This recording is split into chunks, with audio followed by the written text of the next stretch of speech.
Get out of my grandmother's house, you worthless parasite. My Uncle Victor's words still echo in my mind 3 years later, but here's the twist. I'm the one sitting in that house right now typing this story from the same living room where he humiliated me in front of our entire family. The deed is in my name. The mortgage is paid off. And the look on his face when he found out? That moment was worth every sleepless night, every extra shift, every ounce of pain he put me through. Let me tell you exactly how I went from being thrown out like garbage to owning the very ground my family tried to bury me under. My name is Julian, and this is the story of how I bought my family's betrayal and turned it into my greatest victory. It started with my grandmother. Grandma Elise was the heart of our family, a retired schoolteacher who lived in the same 3-bedroom craftsman house in Portland, Oregon, for 52 years. When Grandpa died in 2015, she asked me to move in with her. I was 24, fresh out of college with a mountain of student debt and an entry-level job at a local accounting firm. She needed help around the house, and I needed affordable rent. It seemed perfect. For 6 years, I lived with Grandma Elise. I maintained the house, drove her to doctor's appointments, managed her medications when her memory started to slip, and sat with her every Sunday watching old movies she loved. I paid rent, $800 a month, which she insisted on even though I would have done it for free. I put that money directly into an account I'd set up for her property taxes and home maintenance. My Uncle Victor and his wife Denise visited maybe twice a year. My cousin Ashton, their son, came even less. They lived 40 minutes away in Lake Oswego, in a McMansion that Victor loved to brag about. Every visit was the same. Victor would walk through Grandma's house pointing out everything that needed updating, Denise would make passive-aggressive comments about the old lady smell, and Ashton would sit in the corner scrolling his phone, waiting to leave. But they always found time to remind Grandma about the house. You know, Mom, this property is worth close to $600,000 now, Victor would say, his eyes scanning the rooms like a real estate appraiser. When the time comes, we'll need to talk about what makes sense for the family. Grandma would just pat his hand and change the subject. She never liked talking about when the time comes. The time came in March of 2022. Grandma Elise passed away peacefully in her sleep at 87 years old. I found her in the morning, still tucked under the quilt her mother had made. I called 911, then sat with her until they arrived, holding her hand and sobbing like a child. The vultures descended before she was even buried. Victor showed up the day after her death with a folder full of documents and a lawyer I'd never seen before. They sat me down in the living room, my living room, the room where I'd spent 6 years caring for his mother, and delivered the news. Julian, we need to discuss the property situation. Can this wait? I asked. The funeral isn't even planned yet. This is the funeral planning, Denise said, examining her manicure. We need to establish who has authority over the estate. Victor slid a piece of paper across the coffee table. It was a copy of Grandma's will, a will I'd never seen before. Mom updated her will 18 months ago, Victor explained, and something in his voice made my stomach drop. She left the house to me, as her only surviving child. I'm sure you understand. I didn't understand. I didn't understand at all. But, she told me. I started. What did she tell you, Julian? Victor's lawyer leaned forward. Do you have anything in writing? Any documentation of a verbal agreement? I didn't. Grandma and I had talked about the future many times. She told me she wanted me to have the house, that I'd earned it, that I was more of a son to her than Victor had ever been. But I'd never asked her to put it in writing. I'd trusted family. That was my first mistake. The next 3 weeks were a nightmare. Victor gave me 30 days to vacate his property. When I protested, when I begged for more time. When I pointed out that I'd paid rent for 6 years and maintained the house and cared for his mother while he couldn't be bothered to visit, he looked at me with cold eyes and said the words I'll never forget. Get out of my grandmother's house, you worthless parasite. You're not family. You're just someone who was convenient. Denise stood behind him, smirking. Ashton didn't even look up from his phone. I packed my life into my Honda Civic and a small storage unit. I couch-surfed with friends for 3 weeks before finding a tiny studio apartment I could barely afford. I cried myself to sleep more times than I'll admit. I replayed every conversation with Grandma, wondering if I'd misunderstood, wondering if I'd imagined her promises. But underneath the grief and the shock, something else was growing. Something harder. Something patient. I started paying attention. The first thing I noticed was that Victor didn't move into the house. It sat empty for 2 months while he and Denise decided what to do with it. Through mutual family contacts, people who felt guilty about what had happened but not guilty enough to help me, I learned that Victor had taken out a loan against the property almost immediately after the probate cleared. Then another loan. Then a third. Victor, it turned out, was not the successful businessman he pretended to be. The Lake Oswego McMansion was mortgaged to the hilt. His car dealership was hemorrhaging money. He'd been borrowing against Grandma's house before she was cold in the ground, using it as collateral for increasingly desperate business ventures. By October of 2022, he defaulted on all 3 loans. I found out about the auction through a public record search. I'd made it a habit to check the property status every week, call it obsession, call it grief, call it the first stage of a plan I didn't fully understand yet. When I saw the notice of default, my hands started shaking. When I saw the scheduled foreclosure auction date, I felt something I hadn't felt in 7 months. Hope. But hope without a plan is just wishful thinking. I had 4 months until the auction, and I needed to be ready. The first step was research. I spent every evening after work studying Oregon foreclosure law, auction procedures, and property acquisition strategies. I learned that foreclosure auctions are cash-only events. I learned about title searches and lien priorities. I learned that banks often set starting bids well below market value just to move properties off their books. The house was worth approximately $620,000 according to recent comps. Victor owed $540,000 across his various loans. The bank's opening bid would likely be somewhere around $400,000, enough to cover their primary position plus fees. I had $63,000 in savings. Not even close. The second step was assembling resources. I picked up freelance accounting work on nights and weekends.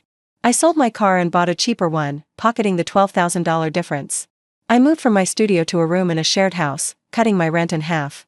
I ate rice and beans and frozen vegetables. I didn't buy new clothes. I didn't go out with friends. Every dollar I earned went into a dedicated account I named Elise. By January, I had $91,000. Still not enough. But I had one more card to play. I reached out to my father's side of the family, people Victor had never bothered with, people Grandma Elise had always treated with kindness when they visited. My father had died when I was 12, but his brother, my Uncle Ray, had stayed in touch over the years. When I told him what had happened, what Victor had done, and what I was planning, he was quiet for a long moment. How much do you need? I don't know exactly. The auction could go anywhere from $400,000 to $500,000. I have 91. I need a cushion in case of a bidding war. Uncle Ray owned a small construction company in Eugene. He wasn't wealthy, but he was comfortable, and he'd never forgiven Victor for the way he treated his sister-in-law's funeral arrangements. Apparently taking over everything and billing the estate for expenses that seemed inflated. I can loan you $150,000, he said. But Julian, this is everything I can spare. If you lose at that auction, I need it back. You'll get it back either way. I promise. By the week before the auction, I had $241,000 in certified funds and a pre-approved mortgage commitment for an additional $200,000. My maximum bid would be $441,000.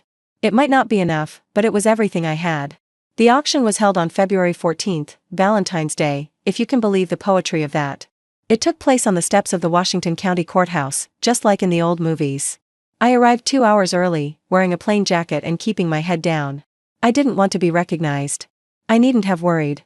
Victor wasn't there. Why would he be? He'd already lost the house to the bank. This was just the formality of transferring his failure to someone else. There were maybe 20 people present, some professional investors, some flippers, a few people who looked like they might actually want to live there. The property was listed as case number 2022, FC 4471, and when the auctioneer called it, my heart nearly stopped. Opening bid is $380,000. A hand went up immediately. $380. $390, called someone else. $400. The bidding climbed steadily. At $420,000, half the crowd had dropped out. At $435,000, it was down to me and 2 investors in matching polo shirts who clearly worked together. $435 to the gentleman in blue, the auctioneer called. Do I hear $440? I raised my hand. $440. The polo shirts conferred. One of them shook his head. $440 to the gentleman in the gray jacket. Going once. My heart was pounding so hard I could hear it in my ears. Going twice. The polo shirts were walking away. Sold. $440,000. I don't remember the next few minutes clearly. I know I signed papers. I know I handed over certified checks. I know someone shook my hand and gave me a folder full of documents. But it all felt like a dream, like I was watching someone else do these things while I floated somewhere above, unable to believe what was happening. The house was mine. Grandma Elise's house, the house where I'd spent 6 years, the house Victor had stolen and squandered, the house I'd been thrown out of like trash, was legally, officially, irrevocably mine. I sat in my car for an hour afterward, sobbing into my steering wheel. Not from sadness this time. From something I didn't have a word for. Relief? Vindication? Justice? Maybe all of those things, woven together into something that felt like finally being able to breathe after holding your breath for a year. I didn't tell anyone at first. I spent 2 weeks handling the paperwork, getting the title cleared, and setting up utilities in my name. I walked through the empty rooms. Victor had stripped out anything valuable before the foreclosure, including Grandma's furniture, and I started making plans. Uncle Ray was the first person I called with the news. "You did it," he said, and I could hear him smiling through the phone. "You actually did it. I couldn't have done it without you." "Yes, you could have. It just would have taken longer." He paused. "What are you going to do about Victor?" That was the question, wasn't it? Part of me wanted to call him immediately, to rub his face in it, to make him feel a fraction of the humiliation he'd made me feel. But a wiser part of me knew that the best revenge isn't loud. It's quiet. It's undeniable. It's walking back into your own home and closing the door behind you. I moved back in on March 1st, exactly 1 year after Grandma Elise had passed. Victor found out 3 weeks later. I don't know how, maybe through the property records, maybe through the family grapevine, maybe through the notification that his forwarded mail was being returned to sender from an address he thought he still controlled. However he found out, the result was a phone call that I will treasure for the rest of my life. "Julian." His voice was flat. Shocked. "I heard something crazy." "Oh? What's that?" "Someone told me you bought my mother's house." "Your mother's house?" I let the words hang in the air. "I think you mean MY house, Victor. The one you evicted me from? The one you borrowed against until you lost it?" "Yeah, I bought it. At auction. For $440,000. Silence. That's not possible. The deed says otherwise. Feel free to check the county records." More silence. Then, incredibly, his voice hardened. "That house should have stayed in the family." I laughed. I actually laughed out loud. "Victor, you threw me out and called me a parasite. You told me I wasn't family. You took Grandma's house, squeezed every dollar you could out of it, and lost it because you couldn't manage a business to save your life. And now you're worried about keeping it in the family. You don't understand the pressure I was under." "I don't care about your pressure. I cared about Grandma. I cared about that house. You cared about money, and now you have neither." I could hear him breathing heavily on the other end. "I want to make you an offer," he said finally. "Whatever you paid, I'll match it. I'll find the money. That house belongs to me." "No, Victor. That house belongs to me. And even if you had $10 million, I wouldn't sell it to you. Not for any price. This is Grandma's house, and it's going to stay that way.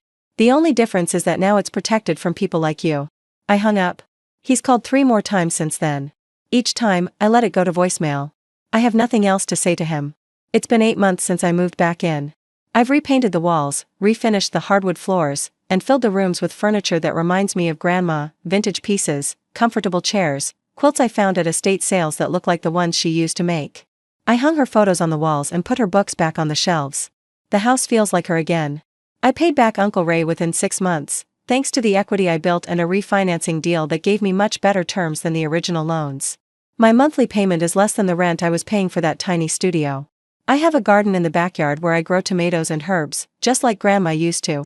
Sometimes I walk through the rooms at night, running my hands along the walls, still unable to believe this is real. I think about everything I went through to get here, the betrayal, the homelessness, the despair, the determination. I think about Grandma Elise and whether she can see what I've done. I hope she's proud. I think she would be. If you're watching this and you've been betrayed by people who were supposed to love you, I want you to know something. The pain is real, and you're allowed to feel it. But the pain doesn't have to be the end of your story. Sometimes it's the beginning. Victor thought he broke me when he threw me out of that house. He thought he was teaching me my place, showing me that blood doesn't matter when money is on the table. But what he actually taught me was that I'm stronger than I ever knew. That I can survive things I never thought I'd have to face. That patience and planning can defeat cruelty and arrogance. The house isn't just a building to me anymore. It's proof. Proof that betrayal doesn't have to be the final word. Proof that you can take back what was stolen. Proof that sometimes, not always, but sometimes, justice actually happens. Last month, I got a letter from Ashton, Victor's son. Just a few lines, handwritten on plain paper. "Julian, I heard what happened with the house. I don't know all the details of what my dad did. But I know enough to understand why you did what you did. For what it's worth, I think Grandma Elise would have wanted you to have it all along. I'm sorry I never said anything. I should have. Ashton, it wasn't much. It wasn't an apology from the person who actually wronged me. But it was something. A crack in the wall, maybe. A suggestion that not everyone in that family is lost." I wrote him back. Just a few lines of my own. "Ashton, thank you for reaching out. The door is open if you ever want to visit. She was your grandmother too. Julian, I don't know if he'll take me up on it. I don't know if any of this will lead to reconciliation or healing or whatever it is that families are supposed to find after explosions like this. Maybe it will. Maybe it won't. But here's what I do know. I'm sitting in my grandmother's living room, in a house that was stolen from me and bought back with my own hands. The deed is in my name. The walls are painted colors I chose. The future is something I control now, not something that's done to me by people who were supposed to protect me. They thought they broke me. They thought kicking me out was the end of my story. They were dead wrong. And if you're going through something similar right now, if someone has taken something from you that you loved, if you've been betrayed by people you trusted, if you sleeping on couches and wondering if you ever feel whole again, I want you to remember this story. Remember that foreclosures are public record. Remember that auctions don't care about family drama. Remember that patience and planning can move mountains, even when you feel like you can barely stand. And remember that sometimes, the best revenge isn't yelling or fighting or making a scene. Sometimes the best revenge is quietly, methodically, legally buying back everything they tried to take from you. Then living your best life in it.